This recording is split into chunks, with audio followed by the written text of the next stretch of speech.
For my daughter's 6th birthday, my in-laws sent her a cute brown teddy bear as a gift. She looked happy at first, then froze. "Mommy, what is it?" I looked closer and went pale. I didn't shout. I took action. 3 days later, police were at their door. Mia's 6th birthday was supposed to be simple. Cupcakes, paper hats, 3 little girls shrieking in my living room like tiny opera singers who'd been raised entirely on glitter and spite. The problem with simple is that it requires your life to also be simple, and mine very much was not. I was in the middle of divorcing Adam. The paperwork was floating around like a bad smell. The tension was everywhere and nowhere, which is a fun way to live when you're trying to keep a 6-year-old from noticing her world is being rearranged. So I tried to compensate. I went full birthday mom. I put up streamers. I made goodie bags. I baked cupcakes from scratch instead of doing the normal person thing and buying them from a grocery store bakery that employs professionals and probably has a health certificate. I even invited parents to stay. I don't know why I did that. Maybe guilt. Maybe self-harm.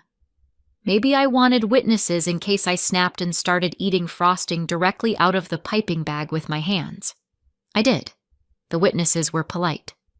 There were 3 friends, Mia's best friends, which changes weekly, but today it was these 3. Their parents hovered with that awkward energy of people trying to be supportive without admitting they've already asked their spouse. "So, are Michelle and Adam, you know?" I smiled too much. I laughed too fast. I used the voice you use when you're hosting a baby shower for someone you hate. Everything was fine. Mia was fine. And then the mail came. It was a neat pink box with a bow that looked like it had been measured and tied by a person who irons bed sheets. Janet and Frank. My in-laws. The type of people who believe presentation is character. There was a note taped to the top. "For Mia, open today." Because of course. Janet and Frank weren't coming to this party. Mia was having another birthday with Adam a few days later. Her dad's birthday, as Mia called it, like Adam was the one turning 6 and not just the one who would probably show up late and then blame traffic for the concept of time. But Janet and Frank wanted their gift opened now, so we added it to the pile. Kids opening presents together is chaos in a pure form, like a natural disaster with better wrapping paper. Mia ripped through a bag of stickers, squealed at a sparkly water bottle, and held up a plastic unicorn as if she'd discovered fire. Then she grabbed the pink box. "This one is from Grandma and Grandpa," she sang, like announcing a new character in a play. She opened it carefully, because Janet taught her to be gentle, which sounds sweet until you realize gentle is just Janet's word for obedient. Inside was a brown teddy bear with a little heart stitched on its chest. Mia's whole face lit up. She loved stuffed animals. She loved anything soft and loyal and silent. Honestly, same. "Oh my gosh," she whispered, hugging it like it had rescued her from a burning building. The other girls crowded around. "Oh, it's so cute. I want one." One of the dads, nice guy, vague name, probably Steve, said, "That bear is going to be her best friend." I laughed, because that's what you do when people say normal things at normal parties. Mia carried the bear off to play, and the house went back to its usual birthday roar. Kids running, parents sipping coffee like it was medication, paper plates stacking up, frosting appearing in places frosting should never be. At the time, it really did feel normal.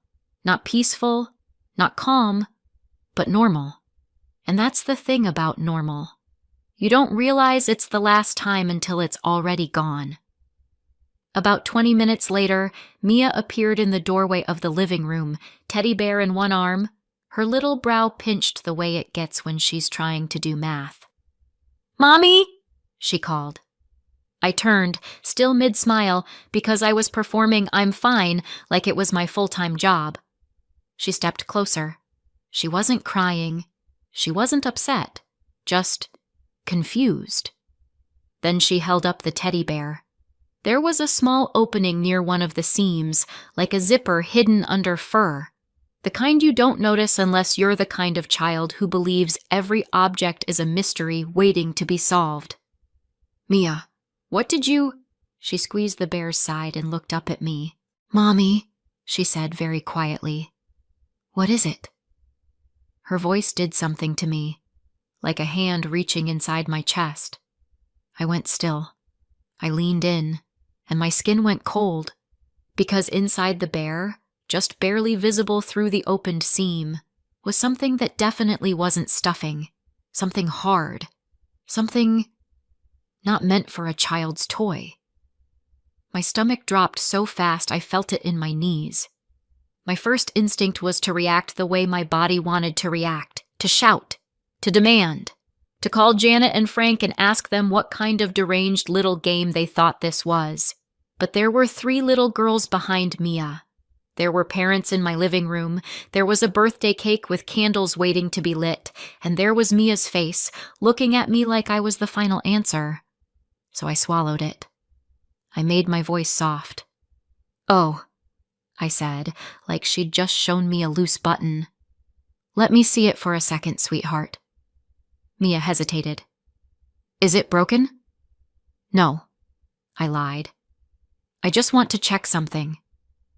I took the teddy bear from her hands gently, so gently, like I was holding a bomb.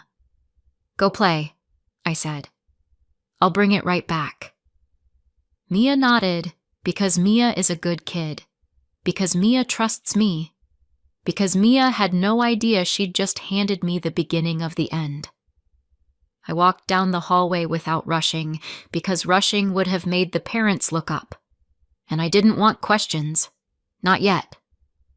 I stepped into my bedroom, the room Adam and I used to share before the divorce, turned it into neutral territory, and shut the door. My hands were shaking before I even realized I'd started breathing differently. I sat on the edge of the bed with the bear in my lap. I stared at that seam. I stared at the hard shape inside. And I realized something very clearly. Whatever this was, it wasn't an accident. This bear wasn't just a gift. It was a message. My heart thudded once, heavy and slow. I opened the seam a little more. Looked. Checked. Adjusted the bear in my hands so the light hit the inside. My breath went thin. My face went pale. And I felt something in me, something tired and old, finally get angry. Outside my bedroom door, I could hear the party. Laughter. Running feet. Someone yelling about juice. In my lap, a brown teddy bear sat like it was innocent. It wasn't. I didn't cry. I didn't scream. I didn't call anyone. I did the only thing I could do. I closed the seam, smoothed the fur, stood up. I put the bear somewhere safe in my room, somewhere Mia couldn't reach, somewhere it couldn't accidentally end up back in her arms. Then I looked in the mirror and practiced my smile like I was rehearsing for a play, because I still had a birthday party to finish, and I wasn't ready, yet, to let anyone see what had just changed. I walked back out to the living room, served cake, sang happy birthday, clapped at the right moments, and all the while, in the back of my mind, one thought kept repeating like a warning bell. That teddy bear had already done its job, and I hadn't even figured out what it was. When the last guest left, I stood in my kitchen staring at a stack of paper plates. Mia was upstairs brushing her teeth, humming to herself. She'd had a great day. I should have been relieved. Instead, I felt like I'd run a marathon while carrying a secret in my mouth like broken glass, because I knew what was waiting in my room, and I knew who had sent it. Janet and Frank didn't become my in-laws by accident. They came with Adam like a warranty you don't read until it's too late. When I first met Adam, he was charming, funny, easy, the kind of man who could talk his way out of a speeding ticket and then convince you it was the officer's fault for standing there. He wasn't cruel. He wasn't loud. He wasn't the kind of husband you warn your friends about immediately. He was slippery. Money would disappear. Not in a dramatic way. Not in a, we're going to lose the house tomorrow way. Just enough to make you double-check the account. $100 here, $200 there. He always had an explanation. Oh, I forgot to tell you. I paid the car insurance. Oh, I grabbed groceries. Oh, I had to cover something at work. And for a while, I believed him. Because that's what you do when you love someone. You make their stories fit. Janet and Frank were always around. Close enough that dropping by felt like a hobby. Sunday dinners, random Tuesday visits, phone calls that started with just checking in and ended with, we're worried about how you're managing things. They were obsessed with money in that old-fashioned way, like money was morality. They'd ask questions that sounded casual but landed like inspections. So how much are you putting away each month? Are you still using that bank, or did you finally switch? What's in your name versus Adam's? If I hesitated, Janet would tilt her head and smile like I was a child hiding a report card. And Adam never stopped it. If anything, he'd nod along, laugh, shrug. Mom's just like that, he'd say. She means well. Sometimes he'd add, maybe they have a point, which is a special kind of betrayal. The quiet kind. The kind where you're standing in your own marriage and still somehow outnumbered. Then Mia was born, and the money got worse. Not because babies are expensive, they are, but because Adam started panicking about money like it was a personal insult. He'd get restless, irritable, secretive. He started staying out late with friends. He started taking calls in the garage. I found online transactions that didn't make sense. Withdrawals at weird times, payments I couldn't match to anything in our lives. When I asked, he'd get defensive. Why are you tracking me? I'm not tracking you. I'm trying to understand why rent is due and the account is bleeding. He always turned it into a fight about my tone, my timing, my trust issues. And I'll be honest, my trust issues weren't imaginary. They were built.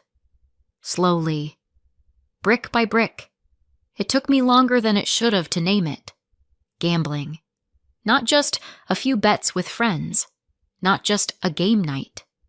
Gambling in the way that makes money vanish and leaves behind nothing but excuses and adrenaline and debt. When I confronted him, he swore it wasn't that bad. He swore it wasn't often. He swore he had it under control. Janet and Frank's response was, not what you'd hope. They didn't say, Adam, stop. They didn't say, Adam, get help. They said things like, Michelle, you need to be more supportive. They said, money stress makes men do things. They said, maybe if you didn't make him feel judged. It was always my fault somehow, and Adam, again, did nothing. He let them. He let them talk over me like I was furniture. He'd stand there and act tired and say, can we not do this right now? As if the problem was the conversation, not the gambling. I tried, for longer than I'm proud of. I tried budgets. I tried joint counseling. I tried giving him more freedom, which is hilarious in hindsight because what he wanted was freedom from consequences. I tried to be calm and rational and supportive, but I also had a daughter. And at some point, you realize you're not raising one child. You're raising two, and one of them has a driver's license. The final turning point came after my father died. He wasn't young, but losing him still felt like someone pulled a chair out from under my life. He left me some money, not a fortune, not quit your job and buy a vineyard money, but he also left something else, a trust set aside for Mia. About $150,000. My father didn't restrict it down to the last penny. He trusted my judgment. It could be used for Mia if needed. That was the point. But I didn't want to touch it. I wanted to protect it like it was oxygen. College, a first apartment, a future where she didn't have to start adulthood already behind. Adam found out, and the tone of our marriage changed overnight. At first, it was just a suggestion. We could borrow a little. We could pay off some things. It's for Mia anyway. If we use it on expenses now, that's still for her. He started pitching it like a loophole. Then the requests got sharper. He claimed he had a business opportunity, a debt that needed paying, an urgent situation that would blow up if we didn't act. I later learned those urgent situations were gambling debts and losses he couldn't admit out loud. When I refused, he got angry. When I refused again, Janet and Frank got involved. They cornered me at dinner. Janet smiled and said, "A good mother uses every resource for her child." Frank grunted and said, "What's the point of money if you won't use it?" Adam sat there like a spectator at his own life. That's when I knew. This wasn't just about money. It was about control, and they wanted mine.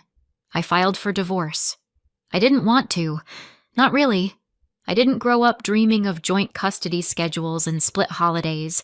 My own parents divorced when I was Mia's age. I remember the confusion, the 2 birthdays, the feeling of being passed back and forth like luggage. I swore I wouldn't do that to my child, but I also swore I wouldn't let my child grow up watching her mother be drained, financially, emotionally, by a man who wouldn't stop and parents who would never let him face himself. So I did it. And then, because I'm apparently allergic to making things easy for myself, I tried to be generous. I offered 50-50 custody. I offered to split assets cleanly. I even offered to keep things peaceful around the inheritance I'd received while we were married, because it wasn't worth a legal war. Legal fees can eat a life whole. Adam acted like he agreed. We were almost settled, Angela Park said. My lawyer, calm and sharp, the kind of woman who could stare down a hurricane. Adam hadn't signed yet, but he played cooperative. And I believed him. Because I wanted to believe him. Because Mia deserved adults who could act like adults. So when Janet and Frank mailed that bear and insisted it be opened early, part of me thought it was just them being them. A power move. A performance. A way of making sure their presence hovered over my house even when they weren't in it. I didn't yet understand how far they were willing to go. But I did understand one thing. Standing in my bedroom earlier that day, I'd offered them peace, and they'd answered with something hidden inside a teddy bear, which meant the amicable part had never been real. It had just been the mask. And now, I couldn't stop wondering, if I was already giving Adam half, what else did he want? By the time Mia was in bed that night, I felt like my face hurt from pretending. She was still glowing from the party, sticky hair, cupcake frosting in places I didn't want to identify, the soft exhaustion of a child who'd been celebrated properly. "Best birthday ever," she mumbled into her pillow. My throat tightened. "Mine too," I lied, because mothers lie for love all the time. I tucked her in, kissed her forehead, and stood in the doorway for a second longer than usual. Mia didn't know. Not really. She knew something had been weird about the bear. She knew I'd taken it away, but she didn't know the storm. She didn't know the shape of what was coming, and that was the most painful part. Now the house was quiet, and the quiet was loud. I went back to my bedroom and took the teddy bear down from where I'd hidden it. It sat in my hands like an accusation. I opened the seam Mia had found. Wider this time. Inside was a small device. Hard plastic, wiring, something metallic. Not stuffing. Not a squeaker. I didn't understand it at first. Not completely. I'm not stupid, but I'm also not the type of person who casually identifies electronics hidden in plush animals. I did what any modern woman does when faced with a nightmare wrapped in fur. I took pictures, close-ups, angles, the tiny printed numbers on the plastic casing. Then I Googled. The search results didn't feel real at first. They felt like something that belonged to someone else's life. But piece by piece, it came together. A recording component. A location tracker. So they were trying to spy on us. But why? What did they want? What did Adam want? My hands went cold all over again. I sat on the edge of my bed and stared at the bear, thinking about how many times Mia had hugged it, how many times she'd pressed her cheek against it like it was safe, how many times Janet had kissed her and called her sweet girl while smiling at me like I was failing a test. I didn't cry. I didn't shout. I didn't even call Adam right away because I already knew what that call would be. He'd deny it. He'd say I was paranoid. He'd say I was spiraling. And then he'd report back to them, and they'd adjust. No, if they were playing games, I wasn't going to announce my moves. I put the bear back together as best I could, like I hadn't seen anything. Then I placed it in a sealed bag, tucked it away. Then I sat there in the dark thinking one simple thought. Adam is good with tech. Janet and Frank are good with guilt and control and casserole dishes. But tech? Adam. The next morning, I called Angela Park. I didn't even try to sound casual. I need to see you, I said. Angela didn't ask why. She just gave me a time. Her office smelled like clean paper and stress. I sat across from her desk and slid my phone forward. I took photos, I said, of a device, inside Mia's birthday gift. Angela's face didn't change much, but her eyes sharpened. She studied the pictures, zoomed in, zoomed out. Then she looked up at me. Michelle, she said, very calmly, this is serious. I know, I said. That's why I'm here. Angela set the phone down gently, like it might bite her. Before we talk about the device, she said, I need to tell you something. My stomach tightened. She opened a file, my file, and pointed to a page. Adam rejected the 50-50, she said. I blinked. What? He rejected the custody proposal, Angela repeated. He wants full custody. My mouth went dry. That doesn't make sense, I said. He said I know what he said, Angela cut in, still calm. I know what he presented to you, but in the paperwork, he's alleging you're unstable. My heart started pounding in my ears. He's calling me unstable? Angela nodded. And he's requesting that the court place him in control of decisions involving Mia's finances and care. There it was. The click. The reason. It wasn't about Mia. Not really. Because if it were about Mia, 50-50 custody would have been enough. But full custody meant control. Full custody meant access. Full custody meant a pathway to the only real money in this entire mess. Mia's trust fund. I sat there, hands clenched in my lap, and I felt something in me shift, something that had been trying to stay polite for months. I'd offered him fairness. I'd offered him peace, and he'd answered by trying to wiretap my home and take my child. Angela leaned forward. Do you have evidence of his gambling? Yes, I said immediately. Texts, bank statements, messages where he asked me to use the trust money. Good, she said. We're going to need it. She tapped my phone again. And this device. We need to treat it properly. You should file a police report. The device itself becomes evidence. Any forensic results take time, but the fact it exists is powerful. I nodded because my body was operating on something older than fear now. Strategy. Protection. War. Angela watched me for a second. You offered him an uncontested path, she said quietly. He chose conflict. I felt my jaw tighten. Then he's going to learn what conflict looks like, I said. Angela didn't smile, but her voice held approval. That's the correct response. I left her office with a list of things to gather, copies to print, accounts to document. And I left with something else too. Clarity. Adam hadn't been playing fair. He'd been playing for keeps. And now, so was I. A few days later, it was time for Mia's second birthday. The one with Adam. The one with Janet and Frank hovering in the background like they'd never done anything wrong in their lives. I didn't want to let Mia go. Every protective cell in my body screamed not to.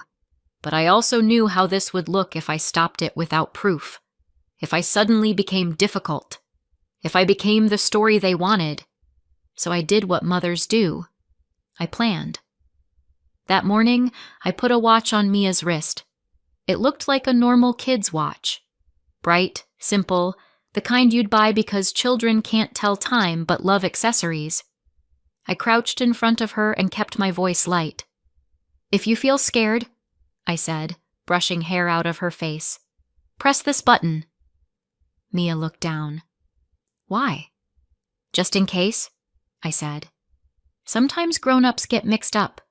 If you can't find Daddy or you need me, you press it. Okay?" Mia nodded. "Okay." I kissed her forehead and smiled. My smile didn't reach my bones. Adam came to pick her up. He stood on my porch like a man who had rehearsed being harmless. "Hey," he said, as if we were just two friendly co-parents who'd accidentally ended up divorcing because of scheduling conflicts. "Hey," I said back. Mia ran to him. He lifted her up and spun her once like a normal dad. I watched his hands. I watched his face. I watched everything. He handed me a slip of paper with an address, pickup instructions. "We'll drop her here," he said. "Same time." "Text me when you're leaving," I said.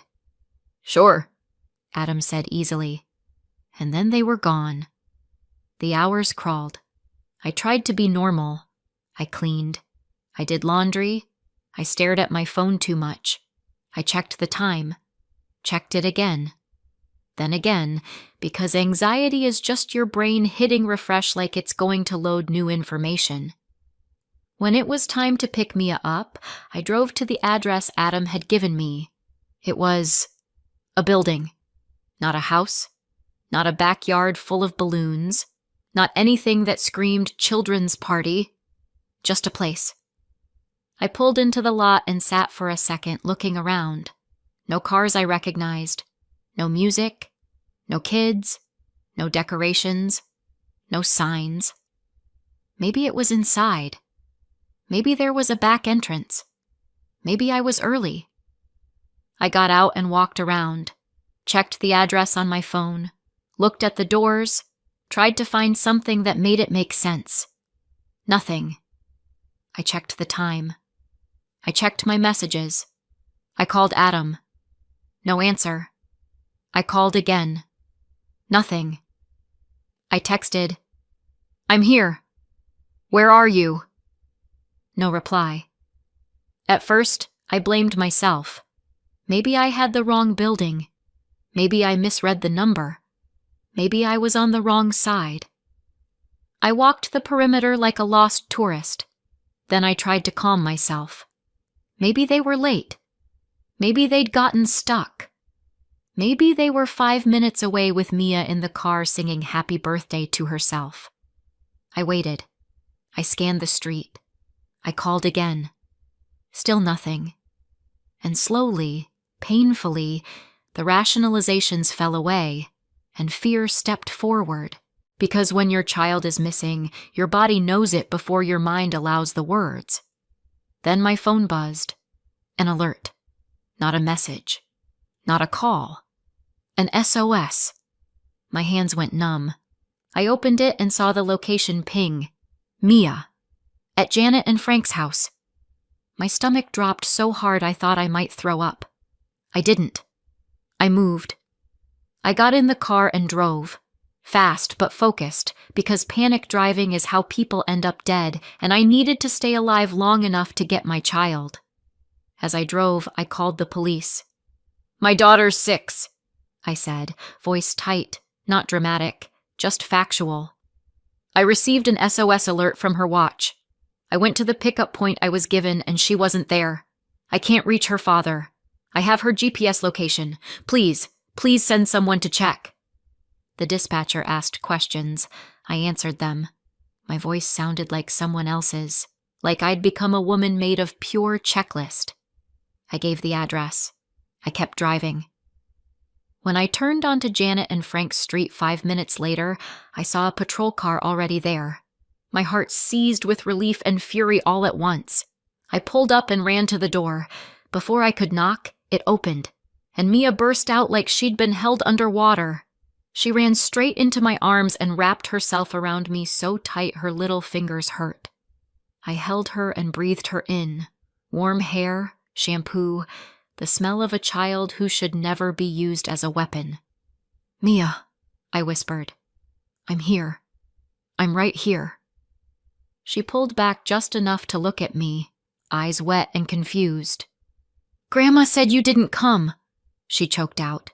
"She said you abandoned me." My throat closed. "I did come," I said immediately. "I was there. I was looking for you." Mia's face crumpled like she was trying to hold two truths at once and didn't know which one to trust. Behind her, Janet appeared in the doorway with her hands clasped like she was hosting a Bible study. "Oh, Michelle," she said, voice sweet. "This was all a misunderstanding." Frank stood behind her, arms crossed, looking irritated, like my missing child was an inconvenience to his evening. An officer stepped closer and asked a few basic questions. Calm voice, neutral posture, the practiced tone of someone who's seen every version of family chaos. Mia sniffled and said, "I got scared. Mommy didn't come." My chest tightened. Because of course she said that. She was 6. She'd been told it. She'd believed it. She'd pressed the button because she was scared, and kids don't know what else to do when they think they've been left. Janet murmured, "She's been so emotional lately." I looked at her, really looked, and I saw the same smile she'd worn at Sunday dinners when she'd asked me about my bank account like it was her business. I didn't argue on the porch. I didn't explain. I didn't give them the fight they wanted.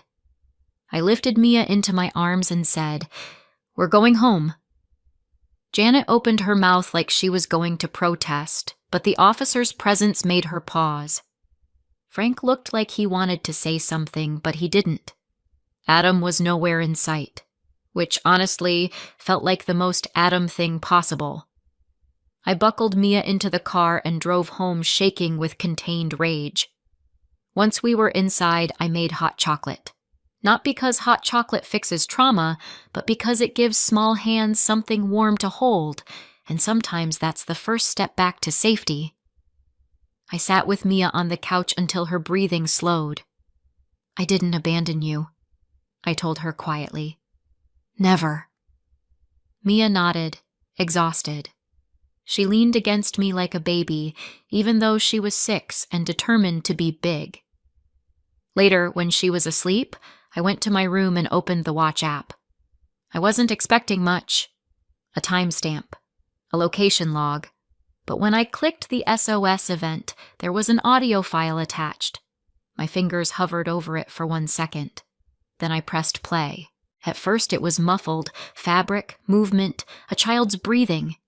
Then Janet's voice slid in, clear enough to make my skin crawl. "You see?" she was saying. "Your mommy didn't come." Mia's small voice. "She said she would." Janet again, softer now, like poison in honey. "Sometimes mommies say things and don't mean them. You need to remember that." Frank's voice rumbled in the background. "Stop crying. Big girls don't cry." Mia's sob caught in her throat, and my stomach turned. Then Janet's voice again, and this time it wasn't comfort. It was instruction. "If anyone asks," she said, "you tell them your mommy forgets things. You tell them she gets upset. You tell them she isn't stable." I stopped breathing. Mia whimpered, and Janet kept going.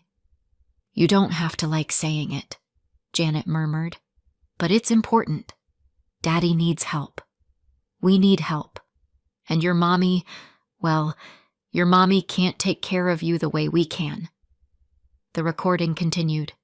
More coaching, more shaping, more deliberate, sickening adult hands trying to sculpt my child's reality.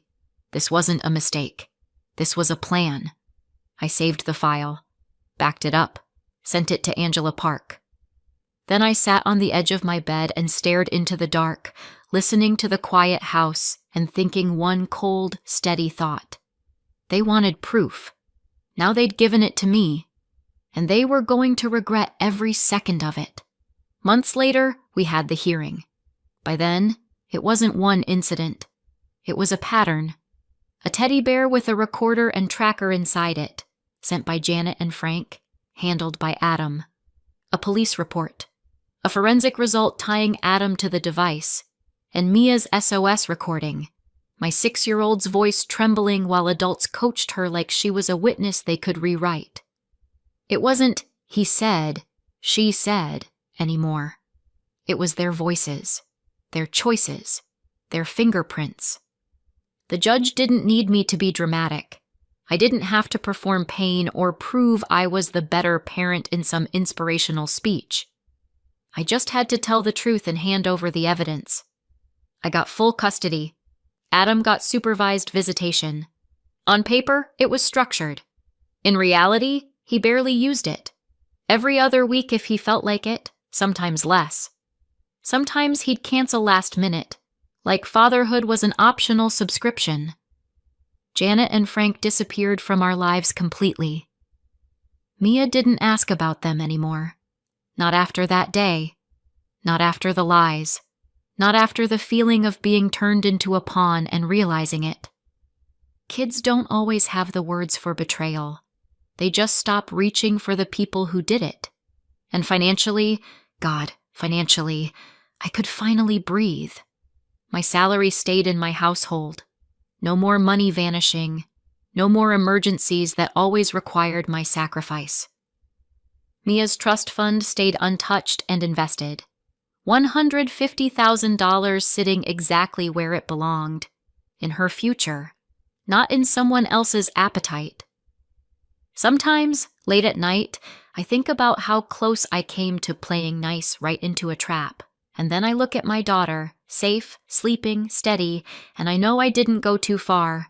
I went exactly far enough. So what do you think? Did I go too far or not far enough? Let me know in the comments, and don't forget to subscribe for more.